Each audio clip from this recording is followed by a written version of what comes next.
Today, we're going somewhere truly epic. We're heading into the heart of the Karakoram range, a place of pure ice and stone, where the world's most massive mountains seem to touch the sky.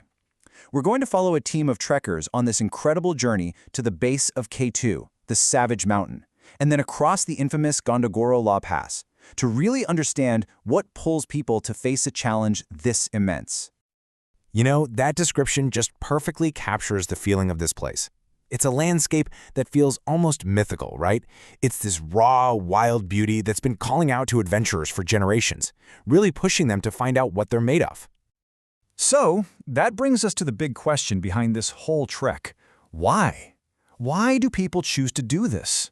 What is it about a place so remote, so incredibly demanding, and so untamed that just pulls you in? Well, a big part of the answer starts with the landscape itself. I mean, this is not your average mountain hike. This is a full immersion into a world of gigantic ice walls, unbelievable glaciers like the Baltoro, and a skyline just jagged with some of the highest peaks on the entire planet. As one of the trekkers said, it's just amazing. But you know, to get through a landscape like this, you need a lot more than just courage and some good boots. The real heartbeat of this expedition, the true strength behind it all, lies with the unsung heroes who make it all possible, the local porters. Just think about that for a second. Every single tent, every meal, every piece of gear that allows this team to survive out here, it's all carried on the backs of these men. But as we're about to see, what they bring to the table is so much more than just physical strength. You can just hear the total astonishment in this trekker's voice. Try to picture it. You finally drag yourself into camp after a completely exhausting day, and your tent is already up. Your bags are there waiting for you. It feels like magic, but it's the daily work of the porters. It's a level of strength and endurance that just left the visitors completely in awe. And what they carry, well, you can't measure it in pounds or kilos. They carry the wisdom of these mountains, stuff that's been passed down for generations.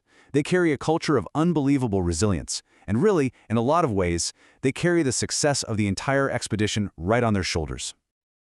Now, even with that incredible support system, this journey is absolutely brutal.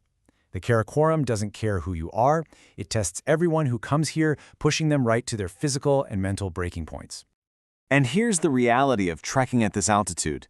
One team member talks about getting sick just 3 days in, feeling like he had absolutely no energy left. But, and this is the important part, he recovered. His story is a perfect example of how the mountain can knock you down, but with good preparation and just sheer grit, you can get back up. And the weather?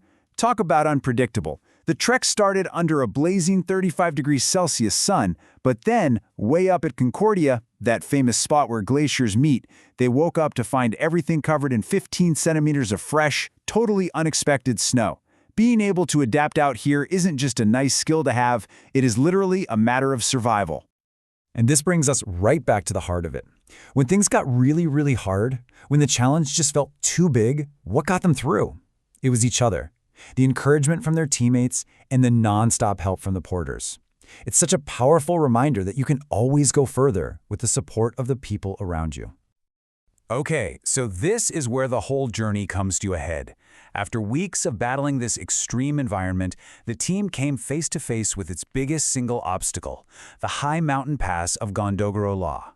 We're talking a massive wall of ice, hidden crevasses, and falling rock. So there they are, standing at the base of this pass, facing a massive decision. The conditions were so bad that 2 other expedition groups had already made the tough call to turn around and go back. For this team, this was it. Everything was on the line. Do they retreat? Or is there, somehow, another way forward? Now, you have to understand, for safety, the rule for crossing this pass has always been the same. You do it in the middle of the night. The freezing cold temperatures make the snow and ice solid, which seriously reduces the risk of avalanches and rock falls. Trying to cross in the daylight was just seen as way too dangerous. But what they did next was absolutely historic. Just look at how this played out. So you have other teams turning back. The risk is huge. But their expert guide makes a call that nobody expected. They were going to try a daylight crossing. They started climbing at 11 in the morning while it was still snowing into what really seemed like impossible conditions. And yet, with ropes, with rangers, and with just pure determination, they made it. You see, getting over that pass wasn't just a physical win, it completely transformed the whole experience. It was a challenge they met and overcame in a way that no one thought was possible, and it left a mark on every single person there. And you can really feel that sense of profound accomplishment in this quote. This trekker knew it was going to be tough, but he hoped it would be spectacular. And to have that hope come true, against all the odds, that's a feeling of fulfillment that's hard to beat. And this thought really brings it all full circle. Yeah, the scenery was breathtaking, more beautiful than anything they'd ever seen. But the final, lasting feeling is one of gratitude. The real heroes of this story, he says, are the porters and the local crew. They're the ones who made it all happen. In the end, that's what their journey will be remembered for. They didn't face that pass in the dead of night like everyone always had. They faced it in the full light of day, completely defying expectations and carving out a new path.